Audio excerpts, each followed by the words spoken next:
Jan friends, I'm Major Gaurav Arya and you're watching the latest news of the day. You see, what has been happening is that there is an accusation against India that the government of India tried to kill Gurpatwant Singh Pannun, who leads something called the Sikhs For Justice. Now, Pannun is a citizen of both the United States of America and Canada. And, Pannun is the same guy who once said that don't travel by Air India, we'll blow up the planes, or words to that effect, and we'll not allow the World Cup finals to happen, etc., etc. So this is what Pannun has been saying all along, and the Americans say that, Indians were trying to kill and they caught on to the attempt, and they have told India that we don't like this. India, on the other hand, expressed surprise. India said that we've not done anything like this, yeah? Why are you saying this to us? Now, let me tell you what my analysis of the situation is. Friends, I don't think India wants to kill Pannun, right? Pannun is not a threat. He may have been declared a terrorist by India, but the fact of the matter is all the person does is spread poison, right? All he does is carry a mic, a camera, and in horrible, mangled English, tells the world what they should believe in, tells lies about India, and that's all Pannun does.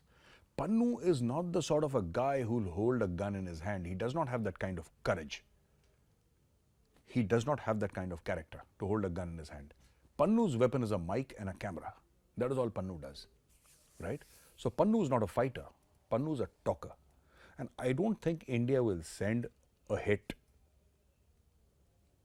to whack Pannun or to kill Pannun. I don't think that's going to happen. I very seriously doubt this American news. But I have my own analysis as to why America should say or would say that India wanted to kill Pannun and they caught on to the act and exposed it. I'll tell you why. India has traditionally been non-aligned.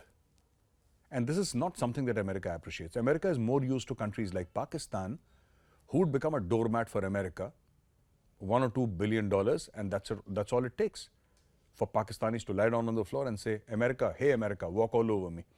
That's what the Pakistanis say always. And that's what they are. That is what the moral character of that country is. But India is not like that. So Americans did not want us to buy the S-400 air defense systems, but we did. The Americans did not want us to buy oil from Iran, but we did. They did not want us to buy oil from Russia, but we did, right? In this entire Ukraine and Russia conflict, we took the middle path. America did not like that. And America does not like India's reaction to the Israel-Hamas war. So America wants people to say yes, sir. India is not willing to say yes, sir. And not now. India has never said yes, sir to anybody. Today we have money. There was a time when we did not. And even then, we did not say yes, sir to anybody, least of all the United States of America. And now America does not like it. So all these things, whether it is the Five Eyes, the 5 countries who share intelligence, New Zealand, Australia, Canada, UK, and the US, their intelligence network called the Five Eyes, trying to give information. So the Five Eyes trying to give information to Canada that, hey, the Indians killed Nijjar.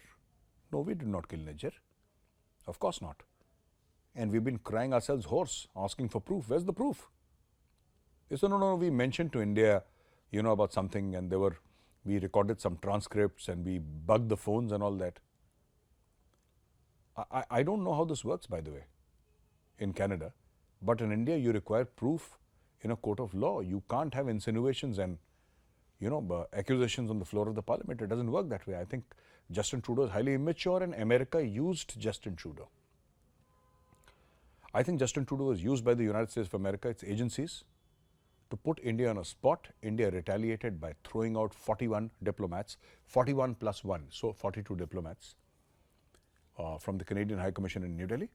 Apart from that, America is now trying to pressurize India by accusing India of, trying to murder Gurpatwant Singh Pannun. Let me tell you, ladies and gentlemen, America is a highly armed nation. There is no dearth of weaponry. There is no dearth of mafia. There is no dearth of the criminal underworld in America. How difficult is it to whack a person like Pannun? Does India have to send a team from India?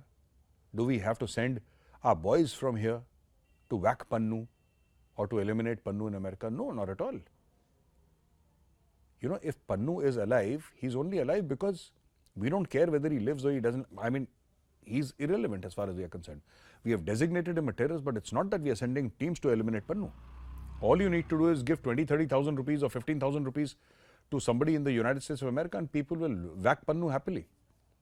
You know, I'm sure he goes to the supermarket. I'm sure he goes to office. It's very easy, but we haven't done it. We have never done it. And why should we do something like this? Why should India give money to certain people and say that, okay, you kill this guy, you kill that? No, not at all. This is just to put pressure so that India agrees to what America says. This is just to put, you know, a lot of diplomatic pressure on India. So there is one news from the United States of America. Now, for the other news, ladies and gentlemen, I'll take you to Pakistan. We have two news from Pakistan. One is in a conversation with Mahmoud Abbas, the president of Palestine, Pakistan's president Arif Alvi said that if the two-state solution doesn't work, how about a one-state solution? And that shocked the life out of Mahmoud Abbas because he had never heard of a one-state solution. And according to Arif Alvi, the one-state solution is simple. The one-state solution is that there should be one large country with Muslims, Christians and Jews living side by side with equal rights. Now, this is what Arif Alvi said, which really rattled the Pakistan Foreign Office because apparently Arif Alvi had not taken a briefing from the Foreign Office. He just aired his views to another head of state or the head of the Palestinian authorities or their president or whatever. And this really embarrassed the Pakistani Foreign Office. Now, Pakistani Foreign Office is used to being embarrassed, but this is at another level altogether. You know, what Arif Alvi did was really weird. But this is what you can expect from the Pakistanis. So he just went ahead and said, hey, if not two states, how about one state? And, you know, the Pakistani Foreign Office was on record saying that, you know, we did not know that he was speaking to the Palestinian president and he did not ask for our opinion. Otherwise, we would have briefed him. Somebody would have gone and some senior person would have gone and actually briefed him that, sir, this is Pakistan's official position and you're supposed to say this. But he never asked us. And then I would not call it an apology, but Pakistani Foreign Office had to write huge and long explanation notes to the Organization of Islamic Cooperation and also the United Nations, saying that, you know, our president is a loudmouth and, well, that's pretty much it. And the other news, the second news from Pakistan is,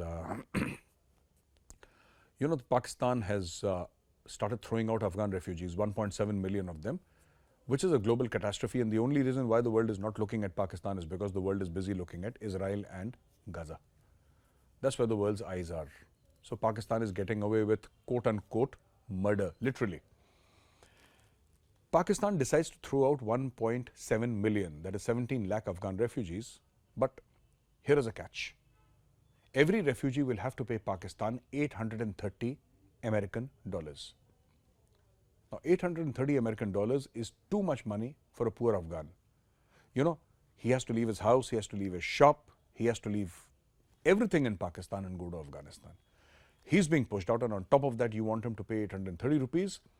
You know, there are a lot of diplomats who have said this is absolutely ridiculous on part of Pakistan, absolutely, absolutely ridiculous. And we don't know why Pakistan is doing what it is doing. And, you know, this is not the way. These are poor people and you're asking them for money for what?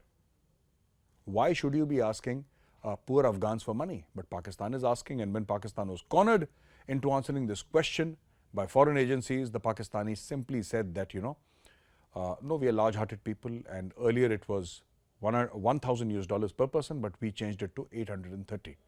So that's how large-hearted Pakistan is. They changed it from 1,000 to 830. But they're still taking money from poor refugees. You know, somebody's a vegetable vendor, somebody's a fruit vendor, somebody's a truck driver. Where does he have that kind of money? He doesn't have access to that kind of money. And on top of that, the Pakistanis want that money through a credit card. It's not like he can give his life saving at a dollar exchange, get dollars and give it to the Pakistani authorities. No, it has to be done via the, you know, credit card route. So this is what is happening in Pakistan. Shame on Pakistan for bleeding refugees, fleecing refugees and stealing from refugees. I mean, you know, whenever I feel that Pakistan can fall no lower, they come back and surprise me. So ladies and gentlemen, thank you very much for watching this video. If you like this video, press the like button. I'll be back soon with another fresh video. Till then, Jai Hind.